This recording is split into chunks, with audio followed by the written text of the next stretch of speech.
Damos comienzo a esta sesión dentro del Congreso Interdisciplinario de COVID, pandemia y pandemia. La primera presentación de esta sesión va a ser a cargo de Janina Pancera, y es caracterización antigénica y genómica del virus SARS-CoV-2 en perros y gatos convivientes con pacientes con COVID-19. Cuando quiera, Janina. Bueno, gracias María Moreno por presentar el trabajo. Yo les voy a contar que este trabajo se llevó a cabo por un grupo multidisciplinario, veterinarios de la Facultad de Veterinaria, virólogos. ¿Se logra ver mi cursor?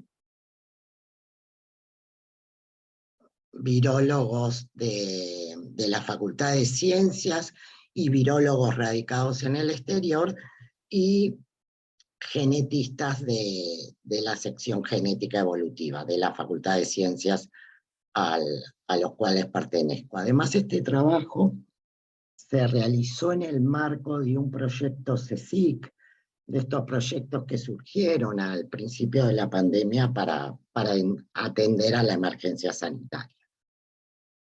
Bien, este trabajo se enmarca dentro del concepto de One Health y una salud, ¿no? En el sentido de que todos los animales, incluidos los humanos, estamos expuestos a los mismos peligros. Estamos expuestos a contraer enfermedades infecciosas y poder propagarlas. Y bueno, si hablamos de agentes infecciosos, los coronavirus, con su capacidad de infectar varias especies de mamíferos, en este siglo nos han dado varios dolores de cabeza, digamos. Apenas surgieron los primeros brotes de SARS-CoV-2 en la población humana, se puso foco en los animales, principalmente en animales de recreación, de producción y animales domésticos. Más que nada debido al estrecho relacionamiento que tienen estos animales con la población humana. Hasta el 31 de mayo del año 2022, del corriente año, 36 países reportaron brotes en animales.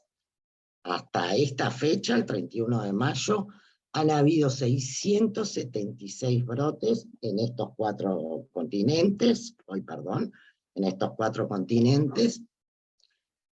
que han implicado a 23 especies distintas de animales. Las investigaciones en animales se han enfocado desde distintas disciplinas, y me voy a concentrar más que nada en estas cuatro especies, domésticos y mustélidos, que son uno de los más estudiados, y en estas cuatro se han registrado infecciones naturales de SARS-CoV. Se han estudiado aspectos de la capacidad de infección de estas especies animales a nivel experimental, en busca de analizar la susceptibilidad de estos animales y el posible uso de ellos como modelos biológicos de experimentación animal, ¿sí?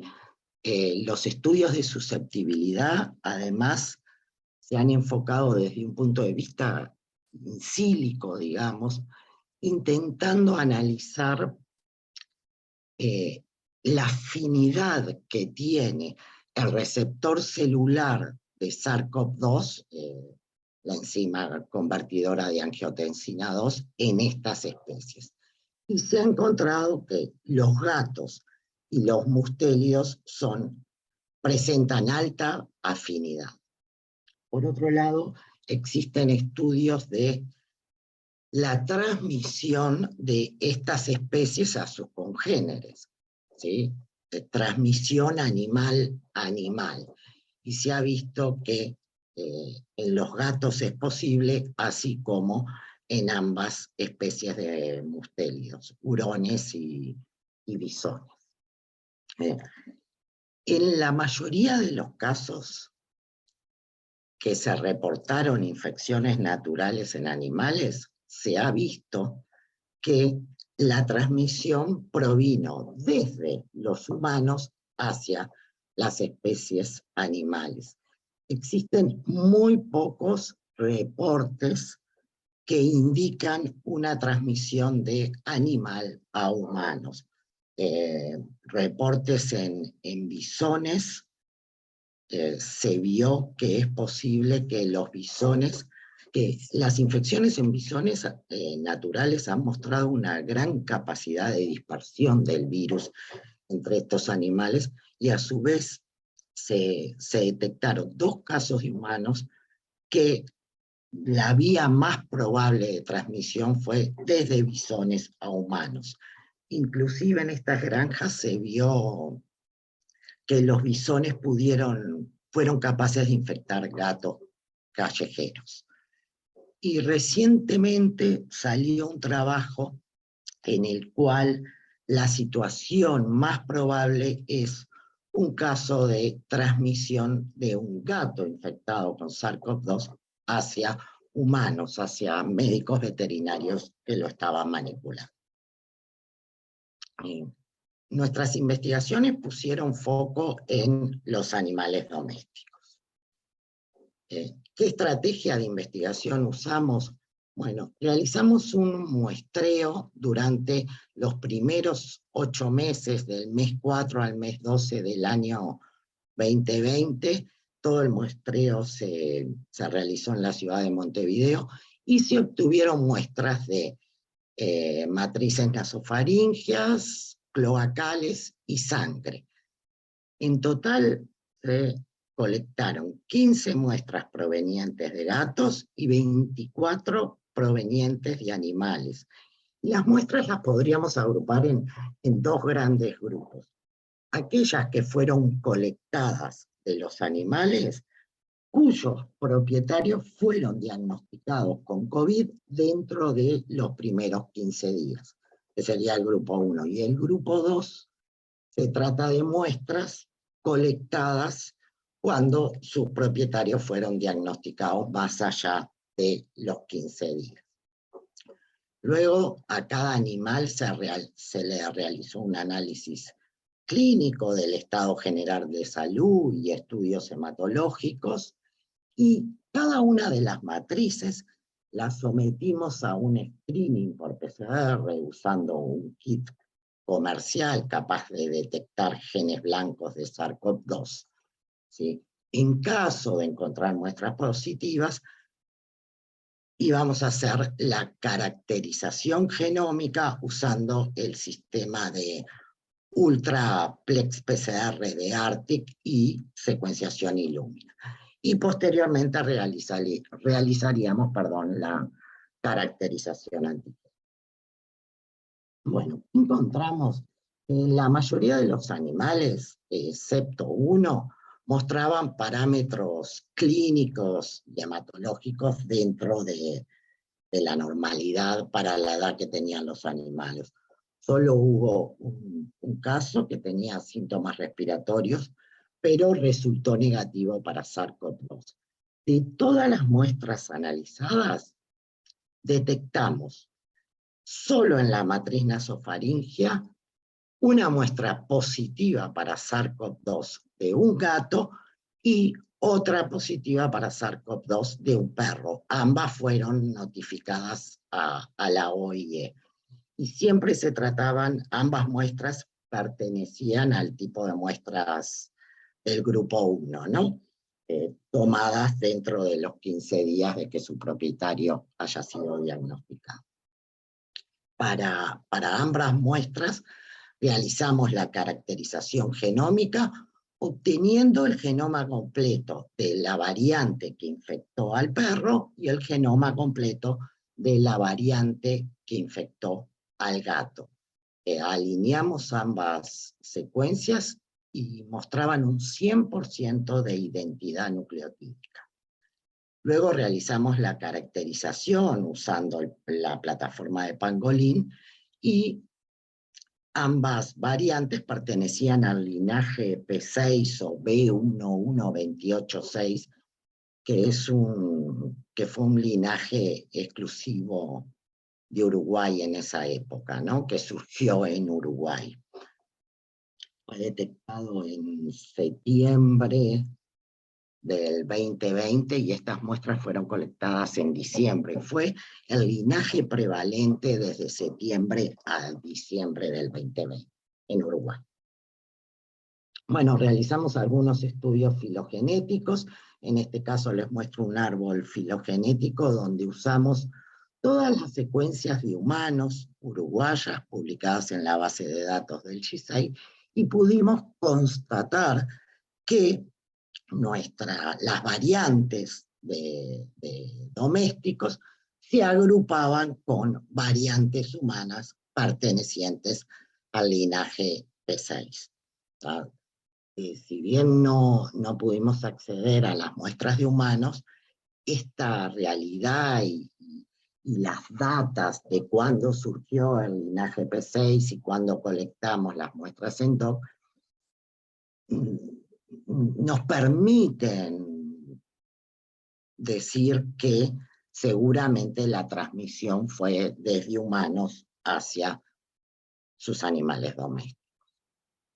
Otro estudio filogenético que realizamos fue analizar todas las variantes de animales domésticos publicadas en la base de datos del G6, ¿sí? Y pudimos constatar que existe una distribución de acuerdo a los linajes.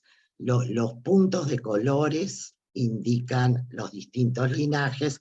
Aquí se encuentran nuestras variantes, con estas rayitas están indicadas las variantes de Uruguay y de domésticos, y vemos que la distribución es de acuerdo al linaje y no al huésped, si es perro o gato.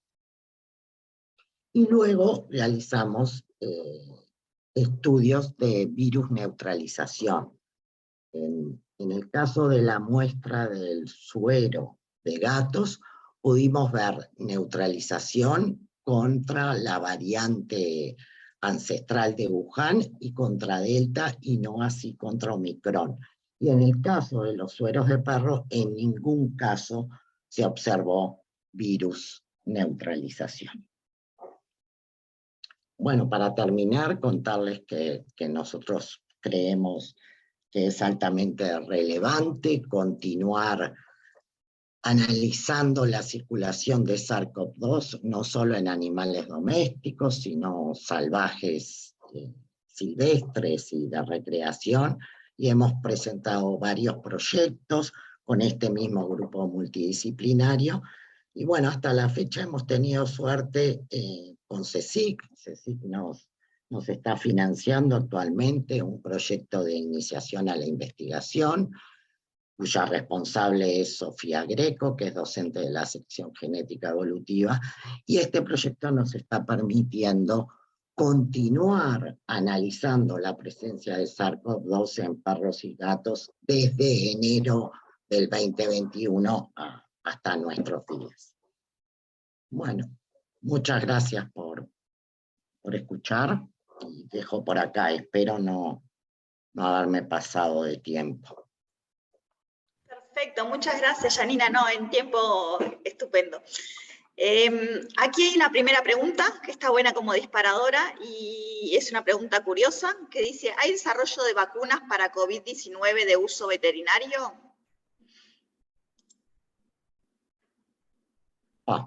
Vos sabés que no sé. Vos sabés que no sé si hay vacunas para uso veterinario. Dice desarrollo. Desarrollos bueno, hay. Para desarrollo sí, para desarrollo hay. No sé si se están comercializando. Sí, para desarrollo sí, perdón. Gracias por la aclaración. Sí, yo creo que desarrollos hay, sí. Creo que no se utilizan. Desarrollo sí, no te podría decir si están en el mercado, no lo sé. Pero desarrollo sí, los gatos han mostrado ser un buen modelo para infecciones experimentales. Bien. Yo hago otra pregunta de curiosa. ¿Cuántos animales más han logrado detectar desde que empezaron este nuevo proyecto? Bueno, ahora tenemos, no sé si está Sofía por ahí, por si me equivoco, ahora acabamos de hacer un QPCR con muestras del 2021 y tenemos algunos casos que tienen, están en el límite del CT, nuestro cutoff es en 35, o inferiores a 35, inferiores a 35 de CT, lo consideramos casos positivos, y ahora encontramos 3, 4 muestras que dieron un CT similar. Fuimos a hacer el ARTIC con ellos y vemos unas bandas, y bueno, ahora Sofía va a repetir el experimento para realmente confirmar la posible presencia de SARS-CoV-2 y poder, en estos nuevos animales, y poder realizar la caracterización. Bien, acá alguien aporta que el Instituto Gamaleya estaba desarrollando una vacuna canina. Bien. Y una última pregunta de mi parte. ¿Cómo se comportan las distintas cepas en humanos? Sabemos que hay unas mucho más contagiosas que otras y demás. ¿Esto lo han visto o hay reportes a nivel internacional con lo que refieren los animales de compañía con las distintas cepas, los distintos linajes de coronavirus? No que yo sepa. Los perros siempre son poco susceptibles. Los gatos que se han inoculado experimentalmente han mostrado una capacidad de transmisión a sus congéneres bastante altas, pero no te podría contestar a ver si han determinado que X variante tiene mayor capacidad infectiva que otra. La mayoría de los reportes, si bien ya no son tan esporádicos como se decía al principio, ¿no? Cada vez hay más reportes en animales. Yo creo que hay poca financiación para esto, y son pocos los casos que buscan, pero cada vez que se busca, se encuentra tanto en animales domésticos como en animales de recreación, ¿no?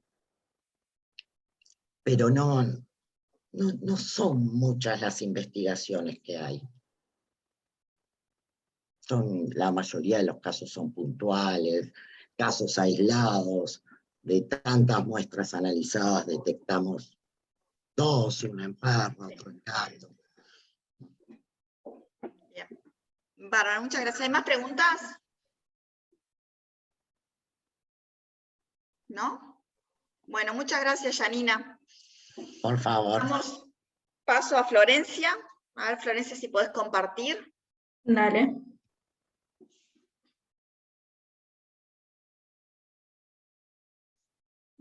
Para que lo agrando. Ahí se ve bien, ¿no? Sí, perfecto. Florencia nos va a presentar ahora, Florencia Ramauro, de Facultad de Medicina y del Instituto Pasteur, nos va a presentar la caracterización de la respuesta inmune humoral a la vacunación heteróloga con 2 dosis de CoronaVac y una de refuerzo con Pfizer. Cuando quieras. Dale, muchas gracias, María. Bueno, como decía María, entonces el título de este trabajo es Caracterización de la respuesta inmunohumoral a la vacunación heteróloga con 2 dosis de CoronaVac y una dosis de refuerzo con BNT162b o la vacuna de Pfizer, que es como le voy a decir de ahora en adelante. Entonces, un poquito a modo de introducción bien corta, bueno, el SARS-CoV-2 es un virus envuelto con genoma ARN de cadena única y polaridad positiva, que pertenece a la familia Coronaviridae. Dentro de los antígenos que los componen, destacar a la proteína N y a la proteína Spike, que se encuentra en la superficie. Esta proteína Spike está a su vez formada por 2 subunidades, la subunidad S1, donde se encuentra el dominio de unión al receptor, responsable de interactuar con el receptor celular AC2, y la subunidad S2, que forma una parte importante de lo que es mediar la fusión viral. Este virus es el agente causal de la COVID-19, que a finales de abril ya había dado cuenta de más de 500 millones de casos confirmados, incluyendo más de 6 millones de muertes. Las vacunas claramente llegaron para cambiar completamente la realidad que veníamos viviendo, y de hecho todas las vacunas autorizadas para su uso han mostrado ser efectivas para prevenir formas severas y las muertes asociadas a la infección. Dentro de estas vacunas, la vacuna Coronavac, que es una vacuna virus inactivado, y la vacuna BNT-162b2, basada en la tecnología de ARN mensajero, son de las vacunas más empleadas a nivel mundial. En Uruguay en particular se aplicó un esquema de vacunación inicial, en el cual se administraron 2 dosis de Coronavac para toda la población en general mayor de 18 años y hasta 65 años, y la vacuna de Pfizer, y 2 dosis de la vacuna de Pfizer, también separadas 28 días, en población mayor de 65 años y personal de la salud. Luego, a medida que fue evolucionando la vacunación, se agregó una dosis de refuerzo o una tercera dosis con la vacuna de Pfizer en aquellos que habían sido inmunizados previamente con Pfizer y en aquellos que habían recibido Coronavac.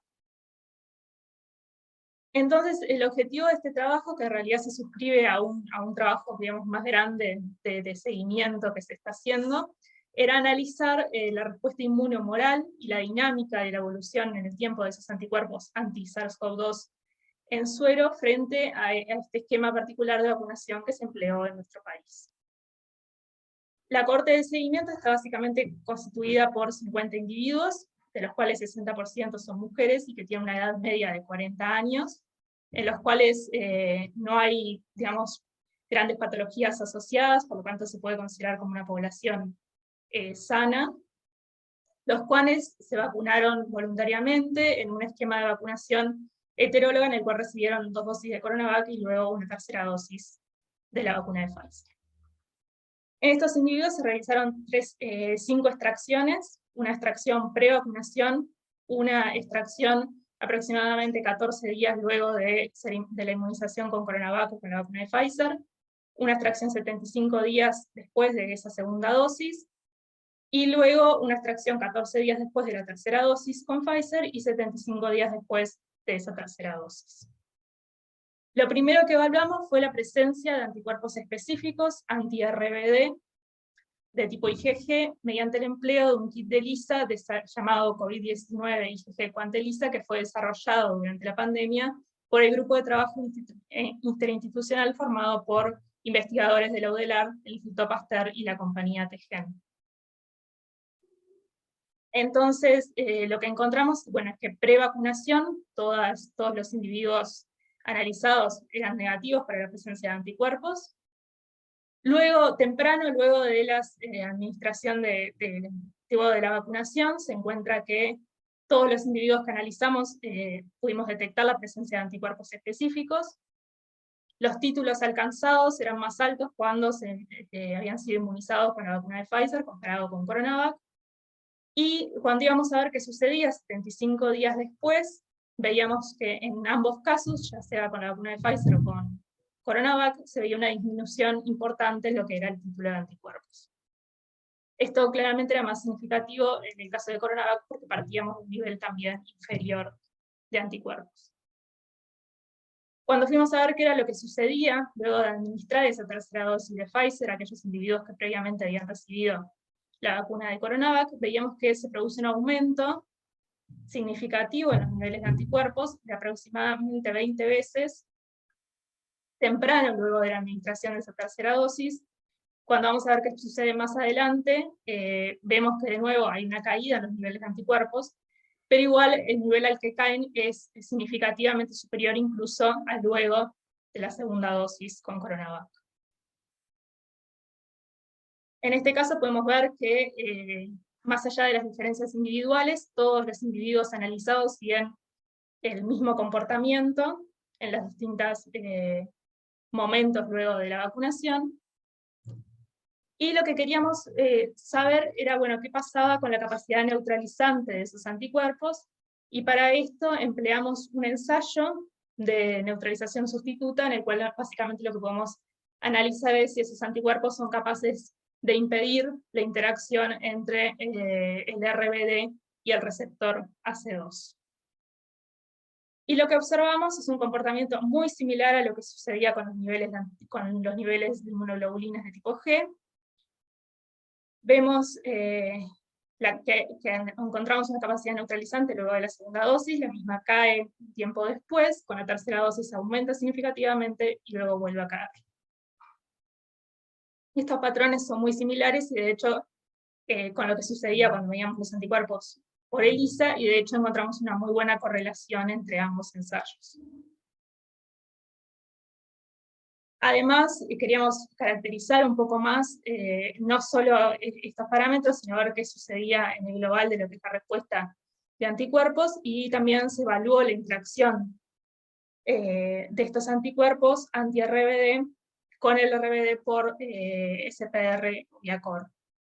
Y si bien no se pudo obtener ninguna constante de afinidad, lo que sí se vio es que estos anticuerpos se unían de una manera como muy fuerte con el RBD, y lo bueno de esto, y que le da como un plus con respecto al ELISA, es que acá estamos viendo en realidad lo que es la globalidad, no solo las inmunoglobulinas de tipo G, sino todos los anticuerpos específicos presentes en ese suero. Por último, además de la capacidad neutralizante, los anticuerpos también pueden mediar otras funciones efectoras que están asociadas a la interacción de su región constante con receptores celulares, como pueden ser la activación del complemento, la citotoxicidad celular dependiente de anticuerpos, y la fagocitosis u opsonización dependiente de anticuerpos. Entonces, para intentar caracterizar un poco más esto, utilizamos una línea reportera que nos permite medir o cuantificar la capacidad de estos anticuerpos de interactuar con los receptores celulares responsables de mediar el proceso de ASC en un caso y de mediar el proceso de fagocitosis en el otro caso. Y esto lo analizamos pre-vacunación, temprano luego de la segunda dosis, y 18 días luego de la tercera dosis, y lo que vemos es que también la administración de una tercera dosis aumenta significativamente la capacidad de estos anticuerpos de mediar tanto fagocitosis como citotoxicidad celular dependiente de anticuerpos. Por último, un poco lo que queríamos también ver era que todo esto lo analizamos utilizando la RBD de la proteína Spike de la variante original de Wuhan, y queríamos saber qué era lo que pasaba con variantes de interés, en este caso con Omicron. Y entonces, a partir de ese ensayo sustituto de neutralización, analizamos los sueros post segunda dosis y post tercera dosis, y lo que vemos es que claramente la capacidad neutralizante se ve disminuida con respecto a lo que era la capacidad de neutralizar la variante original, pero que luego de la tercera dosis empieza a aparecer algo más de actividad neutralizante en algunos de estos sueros, cuando lo comparamos con lo que es post segunda dosis de CoronaVac. Entonces, a modo de conclusión, bueno, que el test de ELISA nos permitió, desarrollado en nuestro país, nos permitió detectar tanto cualitativa como cuantitativamente anticuerpos específicos anti-SARS-CoV-2 en individuos vacunados, que se logró llevar adelante un proyecto que permitió seguir la evolución de la infección por SARS-CoV-2 y la vacunación en nuestro país en un grupo de individuos, y que la administración de un esquema de vacunación heteróloga aparece también como una buena estrategia para poder potenciar la respuesta de anticuerpos, favoreciendo la generación de anticuerpos que son polifuncionales, es decir, capaces de mediar neutralización y de involucrarse en llevar adelante otro tipo de funciones efectoras. Bueno, un poco este es el grupo de autores más chicos, pero también agradecer a todos los que participaron de alguna manera u otra, y los que llevaron adelante el grupo, que es un grupo enorme, que llevó adelante en realidad el desarrollo del test de ELISA que utilizamos en este trabajo.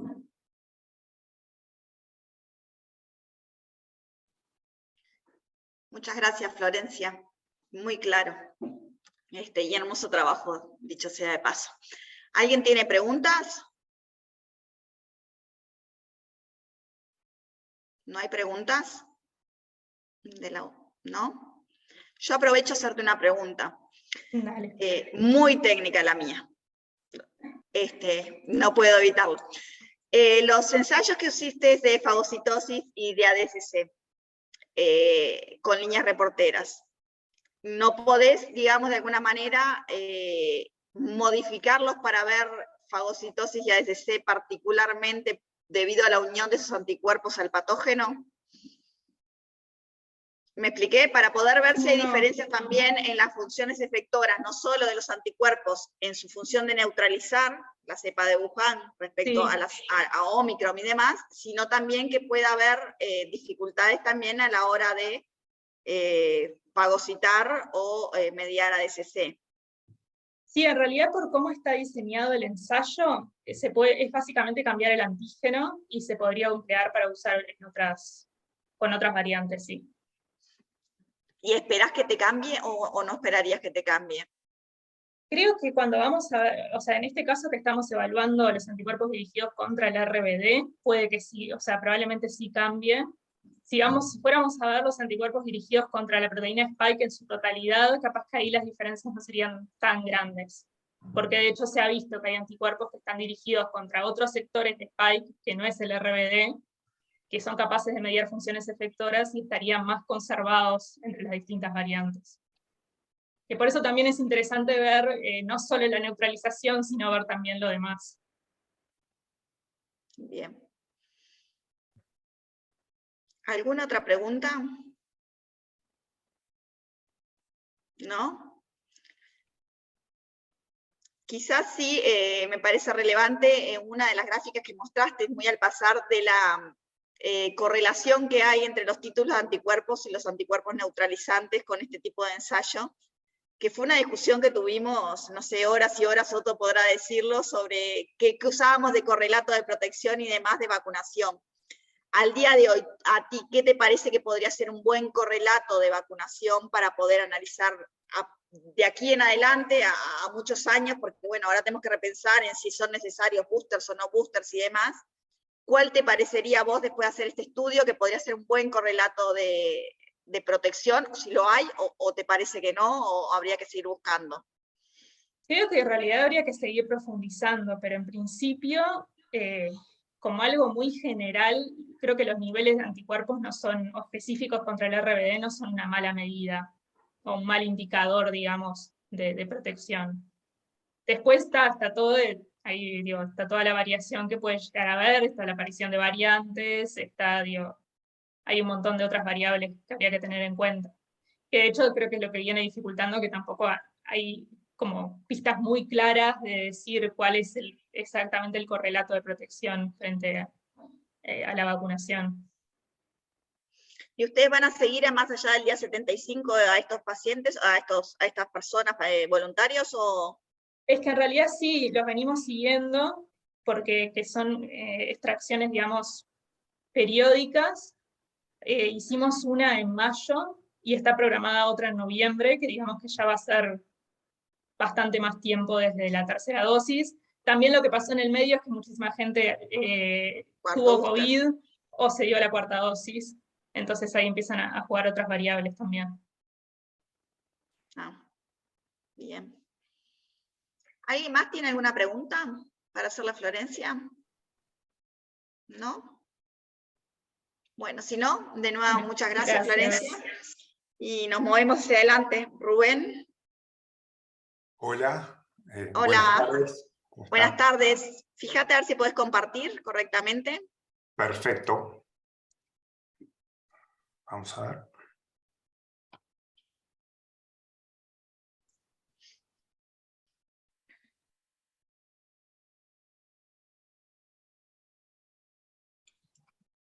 Bueno, parece.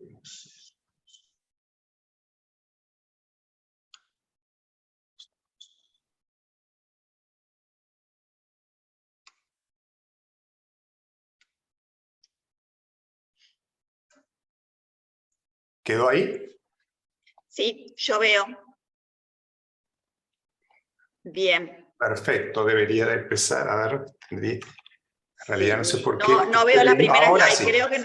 Ahora sí. Sí. Bien, perfecto. Bien, entonces sí, te presento el trabajo de Rubén Pérez y su equipo. en dinámica de la genómica del SARS-CoV-2 en Uruguay, linajes foráneos y diferenciación local. Bueno, Cuando quieras. muchas gracias por la presentación. Este trabajo es un trabajo también multidisciplinario que hicimos con la sección Virología de Facultad de Ciencias y con el Departamento de Laboratorios de Salud Pública del Ministerio de Salud Pública aquí de Uruguay. Básicamente el trabajo, como el título que ya hace un poco largo, el trabajo trata de variabilidad genética. En realidad, lo que nosotros hacemos, o por lo menos lo que yo hago, que hacemos la genética evolutiva, es trabajar con la variabilidad genética. ¿Y qué nos referimos a variabilidad genética? Nos referimos a cambios en la secuencia de los genomas, básicamente. Podemos pensar que estos cambios son de dos tipos, en forma muy general. Serían cambios de una base por otra, o pequeños polimorfismos de nucleótidos simples o SNP, y de lesiones o adiciones de bases que se pueden unir en algo llamados los indels, digamos. Toda esta variabilidad se genera por mutación y recombinación, en general en todos los organismos y en particular en los virus también. Para analizar esta variabilidad genética, evidentemente lo que tiene que hacerse es obtener genomas. Nosotros obtenemos genomas de SARS-CoV-2 de la misma forma que explicó Janina en la plataforma de Facultad de Ciencias, que tenemos un equipo Illumina, que podemos obtener genomas de excelente calidad que nos permiten analizar los cambios, los mínimos cambios que ocurren entre ellos. El genoma de SARS-CoV-2, como ustedes seguramente ya saben y han escuchado muchas veces, es una molécula de ARN. Una molécula de ARN de aproximadamente 30.000 bases, ARN de simple hebra de polaridad positiva, es características que condicionan la evolución, evidentemente, de este virus.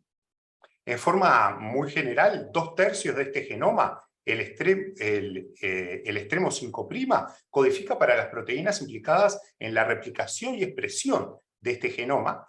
Básicamente, todo lo que tiene que ver con la polimerasa, la enzima encargada de replicar ARN, algo que no tiene el hospedero. Y el tercio final codifica las proteínas implicadas en la estructura.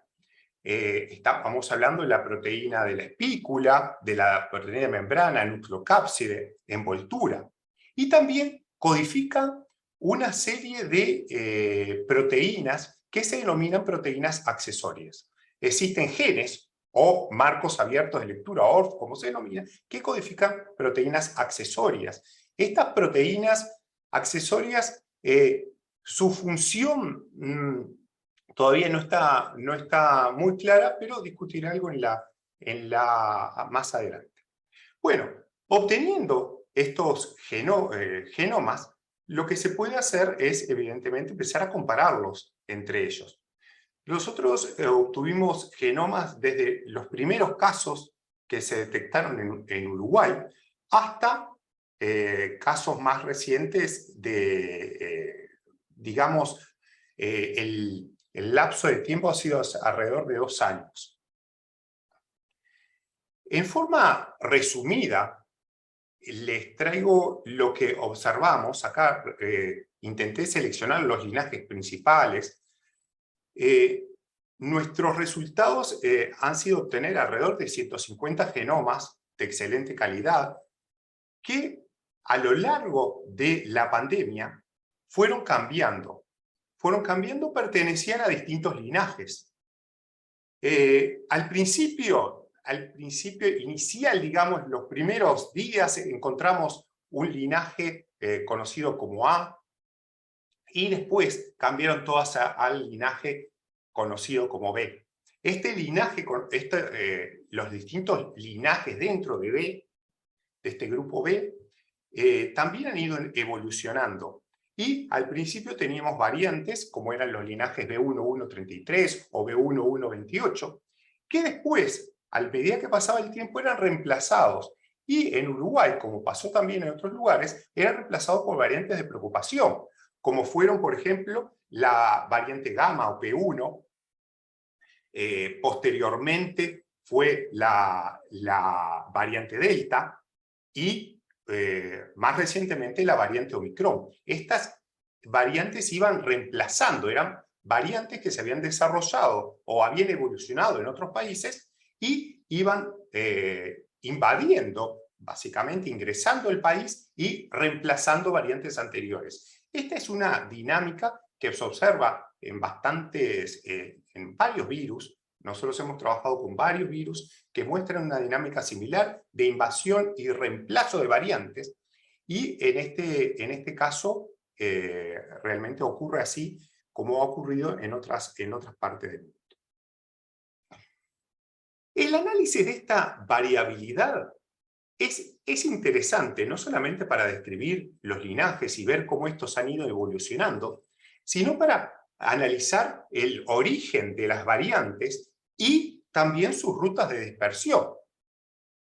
Básicamente, gracias a esto, nosotros se pudo establecer a nivel mundial que el origen, que SARS-CoV-2 había tenido un origen único a partir de Wuhan, del cual de ese origen único comenzaron a expandirse por la población humana con esa gran capacidad de dispersión que tiene, y llegaron a distintos lugares, a distintos países, y de esos países volvían a expandirse a otros países distintos. Esto fue gracias, evidentemente, al análisis de esta variabilidad genómica y el análisis de los genomas prácticamente en tiempo real. A medida que iban detectándose los brotes, iban encontrando los genomas. Y también gracias al desarrollo de la metodología de secuenciación masiva, que permiten que actualmente contemos con alrededor de 12 millones de genomas de SARS-CoV-2 a nivel mundial, ¿no? Ahora bien, todo este análisis, esta variabilidad, este análisis de las rutas de dispersión, de los orígenes, tiene importancia, evidentemente, tiene importancia diagnóstica también, además de evolutiva, tiene importancia diagnóstica, especialmente diagnóstico molecular que utilice como blancos, secuencias genómicas, y tiene evidentemente una importancia en el control por la composición o por la formulación de las vacunas, incluir la mayor parte de esta variabilidad dentro de las vacunas. Pero a nivel genético o a nivel de variabilidad hay dos preguntas que para mí son realmente interesantes, ¿no? Que son, ¿cómo han surgido estas variantes de preocupación? ¿Cómo han surgido las variantes Delta, las variantes Omicron, incluso la variante Gamma? ¿Qué fuerza logró hacer que surgieran variantes altamente mutadas, podríamos definirla de alguna forma, que surgieron en determinados países, como por ejemplo Gamma en determinados lugares de Brasil, después Delta en la India, Omicron en Sudáfrica? ¿Cómo evolucionaron y adquirieron esa gran capacidad de cambio? Esos cambios tan importantes, más bien que capacidad de cambios tan importantes. Hay distintas hipótesis, una de las cuales, de las más conocidas, es que lograron evolucionar en individuos inmunodeprimidos, pero bueno, hay también otras posibilidades también. Y después, la otra pregunta es cómo se diferencian las variantes a nivel local. Una vez que llegan a un país, ¿cómo se diferencian ellas? Bueno, nosotros, ante esta realidad de 12 millones de secuencias existentes a nivel mundial, el hecho de que en Uruguay no están reportadas en las bases de datos, no llegan a 1000 secuencias las que están reportadas, es decir, que una de cada 12.000 secuencias mundiales son uruguayas, es muy poco evidentemente. Nosotros pensamos un poco cuál podría ser nuestro aporte analizando estos genomas en Uruguay. Bueno, nosotros nos planteamos el análisis de determinados cambios en los genes accesorios. Lo hicimos o comenzamos a buscarlo porque cuando analizamos los primeros genomas encontramos algunas variantes de lesiones básicamente, es decir, pérdida de material genético de determinadas bases, que nos llamó la atención. Era algo que no habíamos visto en esta forma, o por lo menos yo no había visto en otros coronavirus. Nosotros trabajamos hace más de 15 años en los coronavirus de las aves, no habíamos visto este fenómeno a pesar de la gran variabilidad que tienen. Entonces nos llamó un poco la atención. Y como que los genes accesorios tampoco habían recibido la atención, una atención mayor, porque la gente se concentraba en los análisis de la proteína S, básicamente. Entonces comenzamos a estudiar estos genes accesorios, y particularmente las deleciones asociadas con la diferenciación local. Para adentrarnos un poquito más el tema, tengo que decirles que existen alrededor de 6 genes accesorios en SARS-CoV-2, al menos 6, existen más seguramente que no han sido totalmente caracterizados, ocupan 7% del genoma, y son importantes porque actúan modulando la respuesta inmune. Aunque no esté claro, afectan procesos básicos de la respuesta inmune, rutas de interferones, citoquinas. Todo ese control está hecho por estos genes accesorios. Lo hacen en SARS-CoV-2 y también lo hacen en los demás coronavirus. Pero se denominan accesorios porque estrictamente para replicarse el virus no los necesita, puede replicarse sin ellos. Entonces, comenzando a analizar estos genes accesorios, encontramos que la cantidad de lesiones en los genes accesorios de Uruguay era bastante llamativa, y además distintos tipos. Entonces empezamos a describir esa variabilidad. Por ejemplo, la primera deleción que encontramos fue una deleción de 12 nucleótidos en uno de los genes accesorios, que es el ORF7A, el gen 7A, podemos llamarlo así, que eliminaba 4 aminoácidos de la proteína. Es decir, generaba una proteína 7A con 4 aminoácidos menos. Esto nos llamó bastante la atención en aquel momento que habíamos comenzado, especialmente porque la proteína 7A se la ha relacionado con distintas funciones relacionadas con la apoptosis, inhibición de la síntesis proteica y también con sobreexpresión de citoquinas. Hay distintos tipos de funciones. Entonces nos llamó la atención que en Uruguay hayamos detectado eso. Después se han detectado muchas de estas lesiones en otros lugares del mundo, pero bueno, nosotros la habíamos detectado en Uruguay, y la habíamos detectado en un linaje particular de Uruguay, que es el linaje B1.1.33.7 o N7, como se llama. Este es un linaje muy particular que es prevalente en Uruguay y prácticamente no se detectaba en otras partes del mundo. Y en ese nosotros habíamos encontrado esa lesión, y bueno, por eso en parte la pudimos publicar y discutirla. Siguiendo analizando, dijimos, bueno, es interesante, encontramos esta lesión en varios individuos, estaban relacionados, pudimos encontrar. Y al poco tiempo encontramos otra nueva lesión. Dijimos, bueno, ¿qué está pasando? ¿No? Tantas lesiones. Bueno, esta lesión era en el ORF6, otro ORF6 que es un gen accesorio cuya proteína está implicada en respuesta inmune mediada por interferones. Esta lesión era de 4 nucleótidos, pero era bastante interesante porque es una lesión que uno siempre se piensa que la lesión es pérdida de información codificante. Bueno, esta lesión en realidad generó un incremento de información codificante en el virus, porque alteró el marco de lectura y eliminó el codón de terminación y lo desplazó hacia más adelante, por lo cual la proteína en realidad tiene una deleción de 4 nucleótidos y una adición de 2 aminoácidos. Este cambio lo encontramos también en un linaje, es B1.1.33, pero no es el linaje B1.33.7, es el linaje ancestral, digamos, o diferente. Entonces, se trataban de que habían surgido localmente esas lesiones en Uruguay, pensamos, o por lo menos en la región, y habían contribuido a la diferenciación de estas variantes.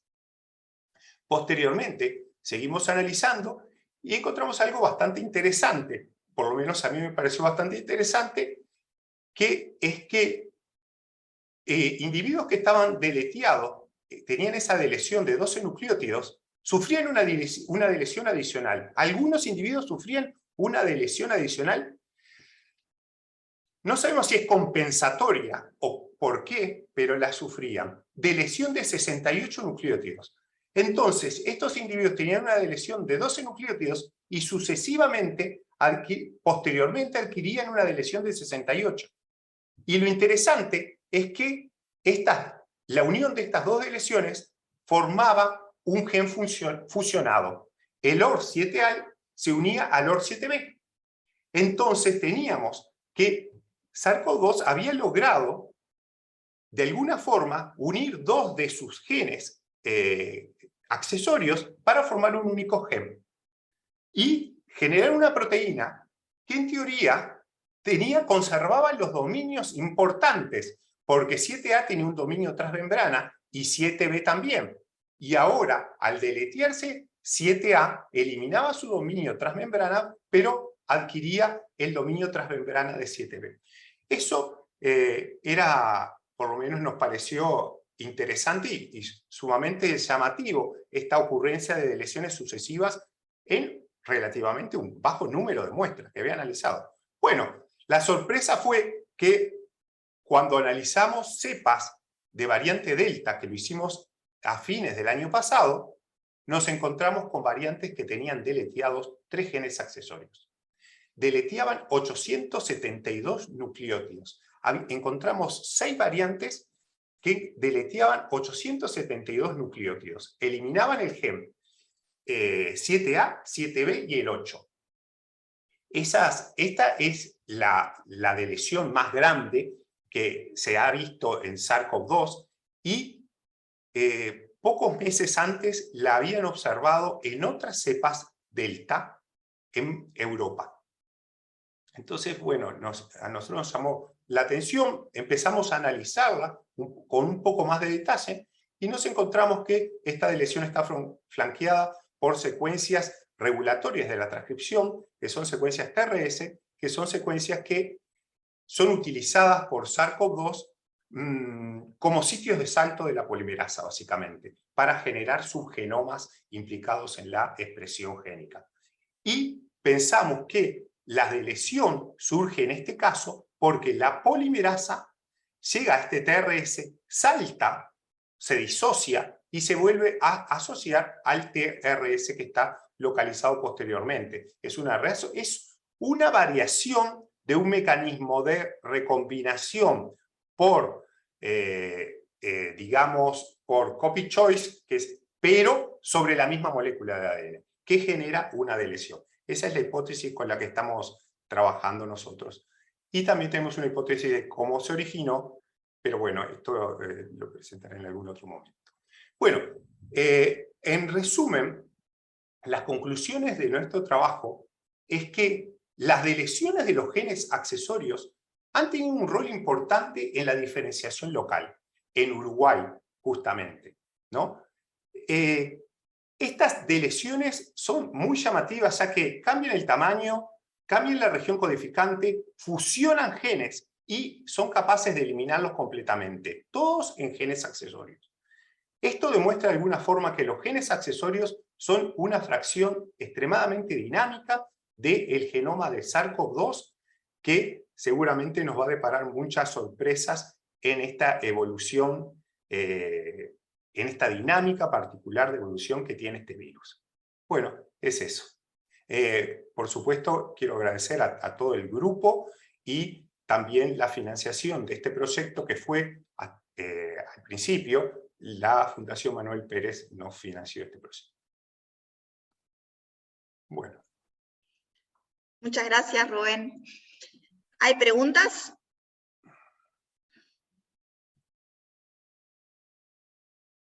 ¿No hay preguntas por ahí? Hugo no sé si levantó la mano, si está aplaudiendo o si está saludando. Perfecto. Aplausos de Hugo. Bien.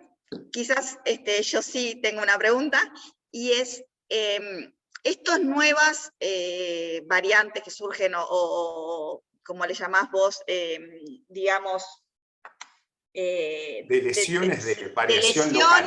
Que generan nuevos variantes dentro de los linajes, no sé, Sí. de genómica mucho. No llegan igual, o sea, son rápidamente desplazadas también como como de donde surgen, digamos. Bueno. En principio, o logran tener alguna ventaja. Eso es lo difícil de probar, la ventaja que puede tener una variante de este tipo en otro. En la extensión han permanecido durante meses, porque estas variantes nosotros las hemos colectado, algunas separadas por 3, 4 meses, lo cual quiere decir que persisten.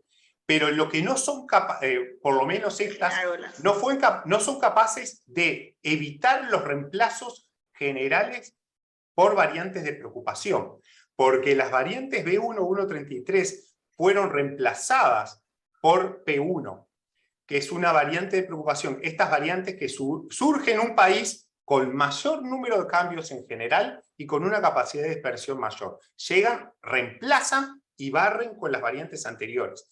Y en ese caso, es el virus, lo que se dice es que el virus explora el ambiente, el espacio de secuencias posibles y encuentra algunos nichos con los cuales expandirse. Pero llega un momento que si viene una variante de estas de preocupación, lo reemplaza rápidamente y no hay de lesión ni diferenciación local que valga en esos casos. Esa es lo que parece ser que está ocurriendo.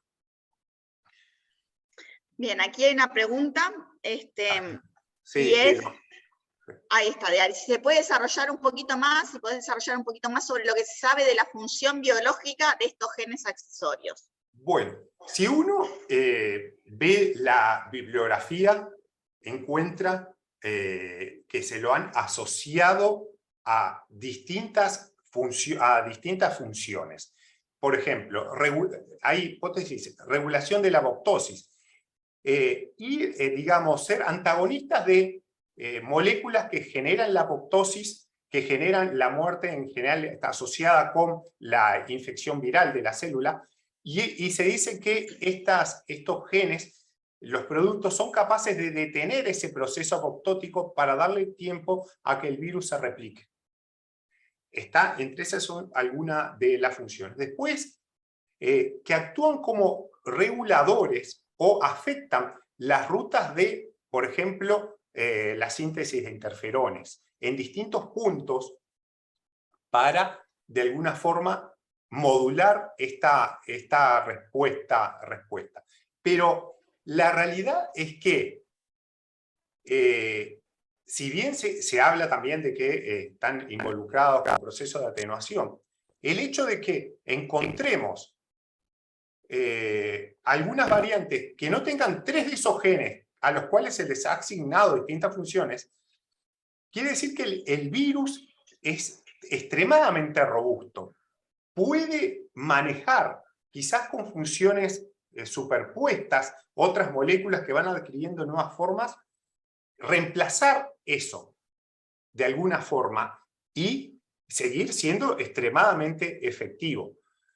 Es un tema que no está, justamente no está tan claro como un gen estructural o un gen no estructural de SARS-CoV-2. Por eso, en cierta forma, nos pareció interesante y no hay tanta gente dedicada a esto, o por lo menos a estudiar este tipo de variación, y bueno, podíamos hacer nuestro aporte de alguna forma. Genial, sobre todo porque además esos genes, según lo que tú decís, también pueden regular, o sea, regulan la respuesta inmune, y en la respuesta inmune sabemos que está la exacerbación o no de la enfermedad. Por tanto, exacto, ahí también puede estar un punto clave bueno, quizás son más atenuados, pero perduran más en el tiempo, pueden replicarse más, pero claro, no, que es lo que terminamos diciendo, no siempre, que el virus va a tender a no matar al paciente, pero... Totalmente. Lo interesante también, si vemos el resto de los coronavirus, vemos que el resto de los coronavirus, desde coronavirus de las aves, pasando por todo lo de los mamíferos y todo lo demás, conservan la estructura de genes no estructurales y genes estructurales, pero los genes accesorios son distintos. Todos los coronavirus los han ido adaptando a su realidad. Entonces, eso, desde el punto de vista evolutivo, los hace interesantes. Sin lugar a dudas. Muy bien, muchas gracias por presentar el trabajo, un placer. Bien, damos entonces paso a la última presentación del día de hoy. No sé quién iba a presentar del grupo porque no tenía quién era del grupo que iba a presentar, no sé si Mónica Castro o Javier o quién Sí, era sí, el que sí. iba a... Sí, soy yo. Dale, perfecto, a ver si podés compartir pantalla. Dale, a ver, vamos a ver si puedo compartir, ya te digo, si no tengo ningún problema. Creo que ahí lo están viendo. Perfecto. Bárbaro. Bueno, muchas gracias por darnos la posibilidad de presentar este trabajo. Bueno, comentar, como ya han comentado otros compañeros que han presentado, que es un trabajo interinstitucional y multidisciplinario, como ha sido un poco la historia que nos ha dejado el COVID, la posibilidad de trabajar juntos en diferentes aspectos y poder aunar esfuerzos. Es un estudio que se realizó previo al inicio de la vacunación y que tenía como cometido abordar un poco cuál era la situación en el personal de la salud. Entonces el estudio es una encuesta de seroprevalencia de anticuerpos anti-SARS-CoV-2 que se hizo en personal de la salud en Uruguay previo, muy poquito antes de iniciar la vacunación. Primero decidimos optar en realizar esta prevalencia fundamentalmente por la exposición aumentada que tiene el personal de la salud y por el riesgo de exposición que tiene, por estar permanentemente en contacto con las personas que requieren la asistencia. Y en realidad porque a ese momento había, como hoy capaz que ya no, pero en ese momento habían datos limitados sobre en realidad cuál había sido el impacto de la pandemia específicamente en los trabajadores de la salud y ver si se podían identificar factores asociados. Entonces había poco y nos pareció como interesante poder abordar esta parte del personal de la salud. El objetivo entonces fue conocer la prevalencia, que después vamos a ver que no fue exactamente una prevalencia, pero lo más cercano a ella, de anticuerpos de tipo IgG, anti-SARS-CoV-2 en el personal de la salud del Sistema Nacional Integrado de Salud. En realidad tratamos de abordar casi todas las instituciones posibles que podíamos incluir dentro del estudio, y el estudio se realizó entre el 5 de febrero y el 15 de marzo de 2021. Fue un estudio observacional de corte transversal, y la muestra en realidad se comprendió por todo el personal de salud que estuviera en contacto directo con el paciente o no, o sea que aquí se incluyó gente del área administrativa, mantenimiento, o sea, todo el personal de la salud, de las instituciones, tanto públicas como privadas, de algunos departamentos que se definieron, porque en realidad se temía un poco de que hubieran muy bajos reportes de anticuerpos positivos. Entonces se seleccionaron aquellos departamentos que tenían una densidad de incidencia en su momento igual o mayor a 250 por 100.000 habitantes, y en esos departamentos fue que se dio la posibilidad de que todos los prestadores participaran en el estudio. Se definieron algunas variables de interés como para ver estos factores asociados a la generación de anticuerpos, como la edad, la profesión, el servicio donde se desempeñaban, el multiempleo, algo frecuente en nuestro país, el antecedente de haber tenido COVID y el antecedente de tener contacto con un caso confirmado. Para poder definir y trabajar mejor un poco la posibilidad de riesgo o el concepto de riesgo en estas personas, lo que se hizo fue definir una escala de riesgo que se hizo, que fue casera, digamos, entre el grupo de investigadores, con las variables ocupación, servicio, horas de trabajo y contacto con el paciente. Lo que hicimos fue seleccionar algunas ocupaciones que se consideraron como de mayor riesgo, algunos servicios que se consideraron de mayor riesgo, y ellos fueron punteados del 1 al 3 en todas las variables, siendo 1 el de menor riesgo y 3 el de mayor riesgo, y esto generó 3 categorías resultantes, que fue la categoría de bajo riesgo, digamos, que eran aquellas personas que quedaban con un puntaje entre 4 y 7 puntos, un riesgo medio en las que quedaban entre 8 a 10 puntos y un riesgo alto en las personas que tenían entre 10 y 12 puntos. Para la determinación de los anticuerpos se utilizó el mismo kit que ya venían mencionando los compañeros del Instituto Pasteur, que fue este kit elaborado en forma interinstitucional por el Instituto Pasteur de Montevideo, la UDELAR y el laboratorio ADGEN, que en ese momento utilizamos el ELISA de tipo cualitativo, y las extracciones las realizaron casi todos los prestadores de salud que participaron, que aceptaron participar en el estudio, y el procesamiento de las muestras se hizo en realidad siguiendo la metodología establecida por este kit, o sea que fue una cosa bastante estandarizada, más allá de que era un kit manual. Se hizo en diferentes lugares. Algunas muestras fueron procesadas por el Departamento de Laboratorios de Salud Pública, otras fueron procesadas por el Instituto Pasteur de Montevideo, y otras fueron procesadas por aquellos prestadores de salud que tenían capacidad para poder trabajar con ELISAs no automatizados. Como análisis estadístico, una vez que se realizó la encuesta y se vio la dimensión de la participación de la gente, la cantidad, se trató de hacer una comparación de la muestra, de las características de la muestra, con la población general de salud del país.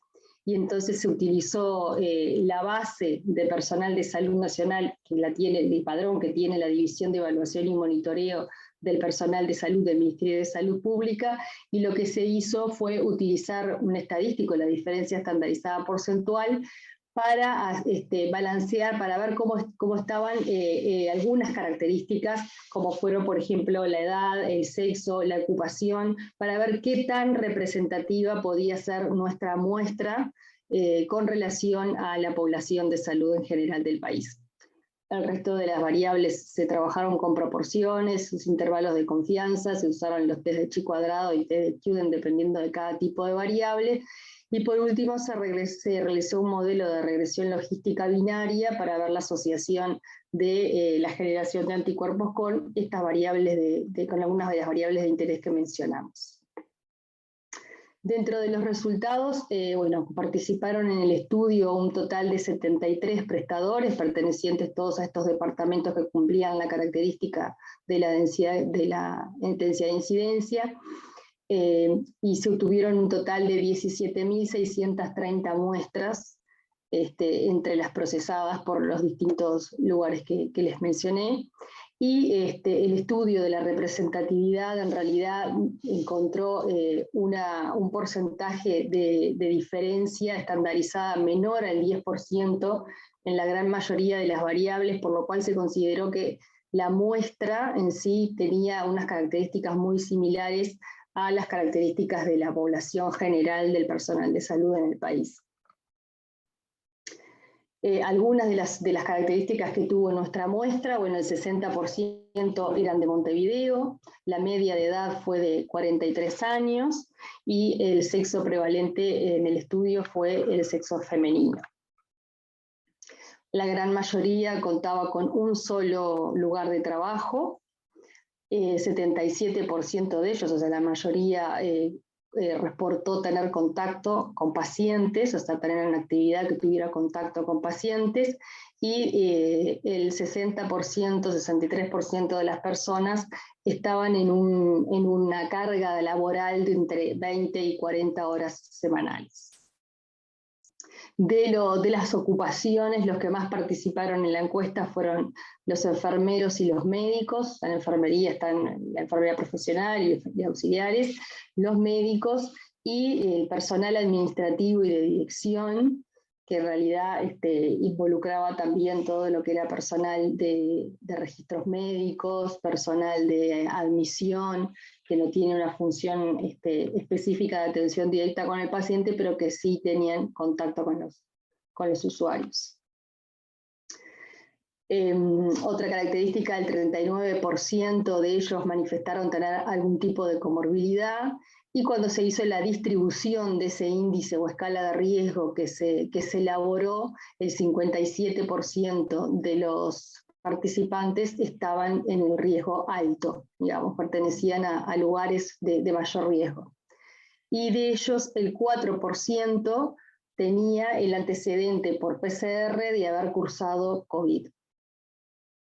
De estos 698 que habían cursado COVID, 73%, o sea, 510, identificaron que habían tenido contacto con un caso confirmado, y ese contacto había sido, en el 23% de los casos, un paciente, en el 39% de los casos, un compañero de trabajo, y en el resto, en el 38%, su contacto había sido fuera del ámbito laboral, en lo social o en el familiar, con lo cual en realidad estábamos comprobando algo que ya veníamos visualizando, y que era que en realidad el personal de la salud en nuestro país no se había afectado fundamentalmente por la atención directa con el paciente, sino por, más que nada por el entorno familiar o por algún compañero de trabajo. Los departamentos con mayores porcentajes de reactividad en los anticuerpos fueron Rivera fundamentalmente y Montevideo. Fueron los departamentos que tuvieron mayor cantidad de brotes en sus instituciones, o mejor dicho, brotes con mayor cantidad de casos, y los que tuvieron menos anticuerpos fueron, personal reactivo, fue Rocha y San José. Dentro de los resultados de los anticuerpos tuvimos un 94,2% que fue no reactivo, un porcentaje bastante despreciable que fue indeterminado, y un porcentaje reactivo que podríamos decir que sería nuestra símil prevalencia, pensando en que esta población cumplía bastante las características de la población general del país y podrían ser bastante extrapolables los resultados.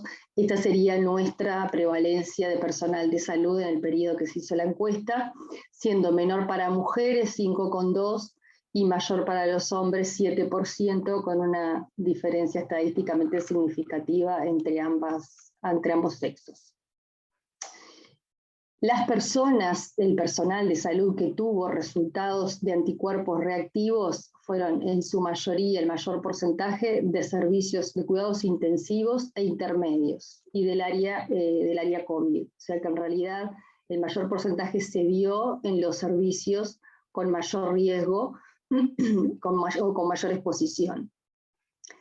Después, en el análisis de otras variables como las que fuimos mencionando hasta ahora, no se identificaron diferencias estadísticamente significativas ni en las horas de trabajo, o sea, los que tenían mayor horas de trabajo no tenían mayor posibilidad de desarrollar anticuerpos, ni en la clasificación de riesgos. Si ustedes de repente miran acá, el riesgo alto era 5,8, el medio 4,8 y el bajo 4,7, sin embargo, estas diferencias no fueron estadísticamente significativas, entonces la clasificación de riesgo no arrojó que a mayor riesgo más posibilidades de tener un anticuerpo positivo.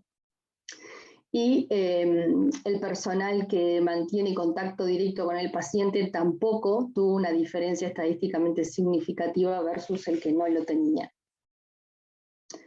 De los 698 participantes con antecedente de COVID, solo en 501, el 71,8%, se identificaron anticuerpos. El resto, ese otro 30% que había cursado la enfermedad y que no generó anticuerpos, en su gran mayoría eran personas que habían cursado en forma asintomática o que ya había transcurrido más de 5 meses de haber presentado la enfermedad. Después del total de participantes con anticuerpos reactivos, el 50% no sabía que había cursado la enfermedad, o sea que 1 de cada 2 participantes había estado enfermo sin haberse o infectado, sin tener conocimiento, y de estos 500 que no tenían conocimientos, el 50% refirió haber sido hisopado en alguna oportunidad, o sea que más allá de que no se pudo identificar una PCR positiva sí habían sido hisopados, y casi un 10% reportó haber presentado síntomas durante el periodo del estudio. En el modelo de regresión, lo que en esta tabla estamos mostrando el modelo de regresión solamente de las variables que fueron estadísticamente significativas, se identificó asociación entre la generación de anticuerpos con el sexo, o sea, con un mayor riesgo para los hombres. En la edad, que en realidad la edad se observó como un factor protector, a mayor edad, menos riesgo, y eso podría ser un poco por la cantidad de gente de determinada edad que no trabajó, por la reglamentación, o por directamente la posibilidad de ser un poco más cuidadosos por saber que tenían más riesgo, y la ocupación laboral siendo los auxiliares de enfermería y los médicos los que tenían el mayor porcentaje.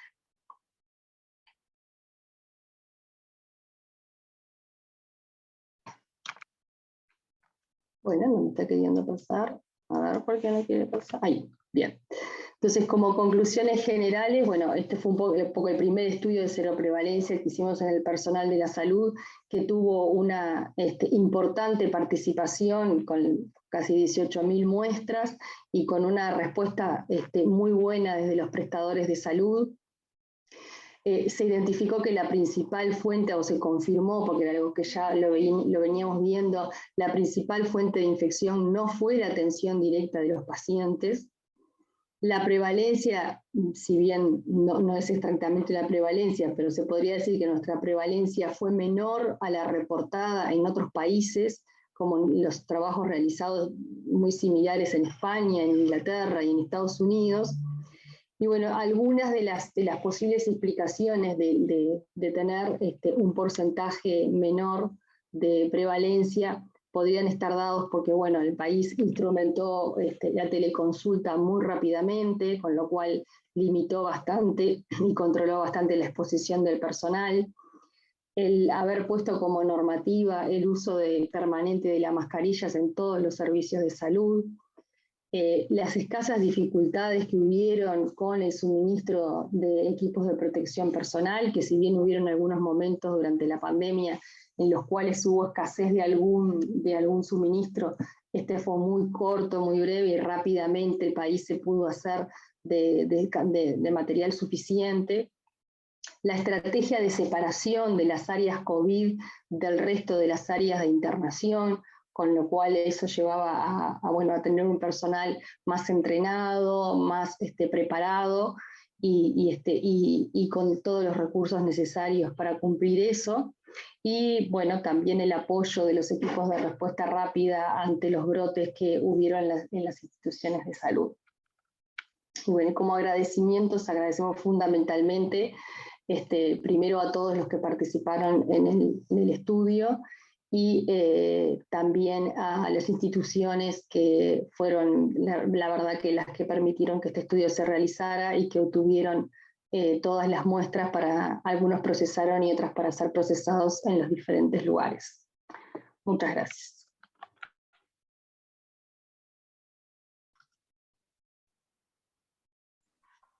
Muchas gracias, Mónica. Muy impresionante el trabajo, además contextualizarlo en el momento que se hizo, que era muy difícil y demás, que se estaban desarrollando justamente todos los test y demás. La participación masiva que tuvieron fue increíble. ¿Hay alguna pregunta?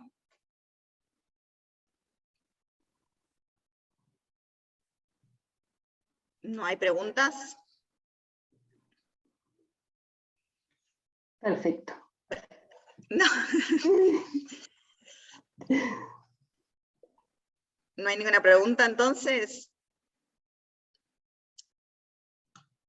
Bueno, quizás yo quisiera saber si en esa prevalencia que ustedes hicieron, en realidad tenés como dos caras opuestas. Unas personas que sí tuvieron COVID y no las detectaste, y otras que en principio no tuvieron COVID, o por lo menos nunca se enteraron de haber tenido COVID, que sí las detectaste en el personal de salud, ¿verdad? Entonces, en base a eso, quizás de vuelta con la misma discusión de los anticuerpos, como protector o como mecanismo de medida realmente de prevalencia, si son tan válidos, ¿no? Hoy en día. Hoy en día no, está claro porque tenemos la vacunación y demás, ¿no? Pero en aquel entonces, la validez de los anticuerpos como medida de prevalencia, como vos decís, una prevalencia entre comillas, ¿no? Porque tenés como el 50% que no, y viceversa.